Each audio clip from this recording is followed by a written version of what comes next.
Manly Hall Anatomía oculta parte y en la escritura se nos dice que Dios hizo al hombre a su propia imagen y semejanza. Así ha sido declarado no solamente en la Biblia cristiana, sino también en la mayoría de los escritos sagrados de los seres iluminados. Los patriarcas judíos enseñaron que el cuerpo humano es el microcosmos, o pequeño cosmos, hecho a la semejanza del macrocosmos, o gran cosmos. Esta analogía entre lo finito y lo infinito se ha dicho que es una de las claves por la cual se pueden develar los secretos de la Sagrada Escritura. No hay ninguna duda que el Viejo Testamento es un libro de texto fisiológico y anatómico para aquellos que son capaces de leerlo desde un punto de vista científico. Las funciones del cuerpo humano, los atributos de la mente y las cualidades del alma humana, han sido personificados por los sabios de la antigüedad, y un gran drama ha sido elaborado acerca de sus relaciones entre sí mismos y con los demás. Al gran egipcio Semidios Hermes, la raza humana debe su concepto sobre la ley de analogía. El gran axioma hermético fue, como arriba es abajo, como abajo es arriba.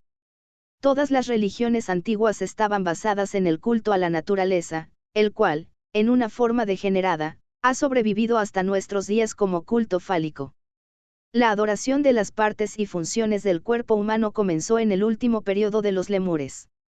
Durante la época atlante esta religión dio lugar al culto del sol, pero incorporando en sus doctrinas muchos de los rituales y símbolos de la creencia anterior. La construcción de los templos en la forma del cuerpo humano es una costumbre común a todos los pueblos. El tabernáculo de los judíos, el gran templo egipcio de Karnak, las estructuras religiosas de los sacerdotes hawaianos, y las iglesias cristianas dispuestas en forma de cruz, son ejemplos de esta práctica. Si el cuerpo humano fuera extendido sobre uno de estos edificios, con los brazos abiertos, se vería que el altar mayor ocuparía la misma posición relativa que el cerebro ocupa en el cuerpo humano. Todos los sacerdotes de la antigüedad conocían anatomía. Aceptaban que todas las funciones de la naturaleza eran reproducidas en pequeño en el cuerpo humano. Por lo tanto, consideraban al hombre como un libro y enseñaban a sus discípulos que entender al hombre era comprender el universo. Aquellos sabios creían que cada estrella en el cielo, cada elemento en la tierra y cada función en la naturaleza, estaba representado en el cuerpo humano por su correspondiente centro, polo o actividad. Esta correlación entre la naturaleza y la naturaleza interna del hombre que estaba oculta para las masas constituía las enseñanzas secretas del antiguo sacerdocio. La religión era considerada mucho más seriamente que lo que es en nuestros días, por los atlantes y egipcios. Era la vida misma de estos pueblos. Los sacerdotes tenían un control total sobre millones de ignorantes hombres y mujeres, a los cuales se les había enseñado desde su infancia que estos patriarcas, con sus atavíos y luengas barbas, eran los mensajeros directos de Dios, y se creía que toda desobediencia a lo ordenado por los sacerdotes atraería sobre la cabeza de los transgresores la cólera del Todopoderoso. El templo dependía de su apoyo, basado en su secreta sabiduría, la cual daba a los sacerdotes control sobre ciertos poderes de la naturaleza y los dotaba de una sabiduría y comprensión enormemente superior al estado seglar que ellos controlaban. Esos sabios comprendieron que en la religión había algo mucho más grande que el mero canto de mantrams e himnos. Ellos comprendieron profundamente que la senda de la salvación solo puede ser recorrida con éxito por aquellos que tienen conocimiento práctico y científico de las funciones ocultas de sus propios cuerpos. El simbolismo anatómico que ellos desarrollaron para perpetuar este conocimiento ha llegado hasta la cristiandad moderna, pero, aparentemente, su clave parece haberse perdido. Es una tragedia para los religiosos el estar rodeados por cientos de símbolos que no pueden comprender, pero, es más triste aún que ellos hayan llegado a olvidar totalmente que estos símbolos tienen otro significado que las tontas interpretaciones que ellos a su manera han urdido la idea predominante en la mente de los cristianos de que su creencia es la única y verdadera doctrina inspirada, y que vino huérfana al mundo, es irrazonable en extremo. Un estudio comparativo de las religiones prueba, sin lugar a dudas, de que la cristiandad ha mendigado, pedido prestado o se ha apropiado de los conceptos y filosofías de los tiempos antiguos y de los paganos del medioevo. Entre los símbolos y alegorías religiosas que pertenecían al mundo antes de la aparición de la cristiandad, hay algunos que nosotros deseamos someter a vuestra atención.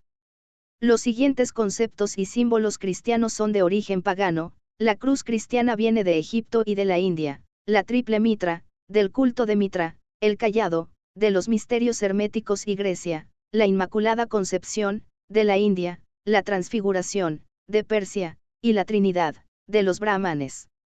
La Virgen María, como la Madre de Dios, se encuentra en una docena de diferentes creencias. Hay más de 20 salvadores del mundo crucificado.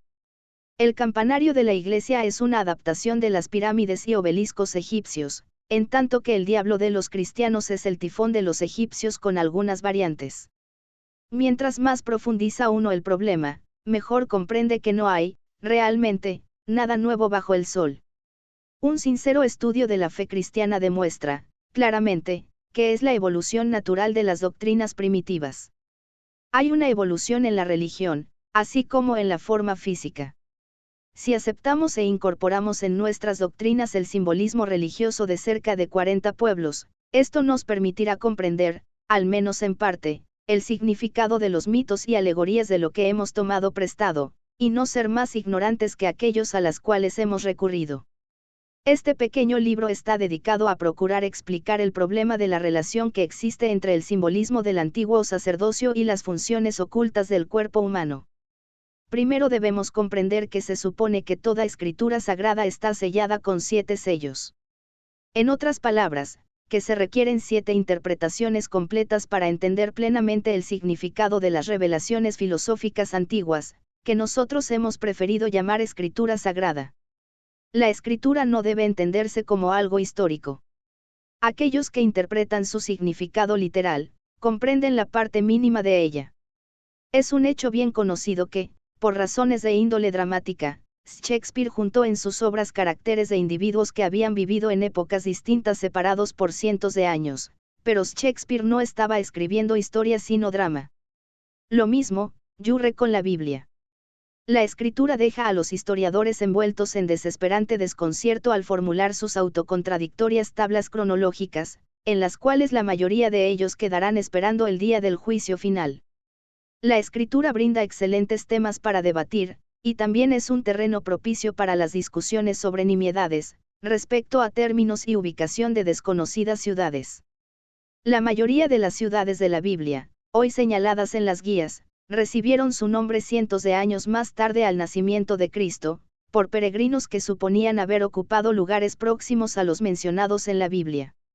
Todo esto puede convencer a algunos, pero, para el pensador es de una evidencia concluyente que la historia es lo menos importante de la escritura.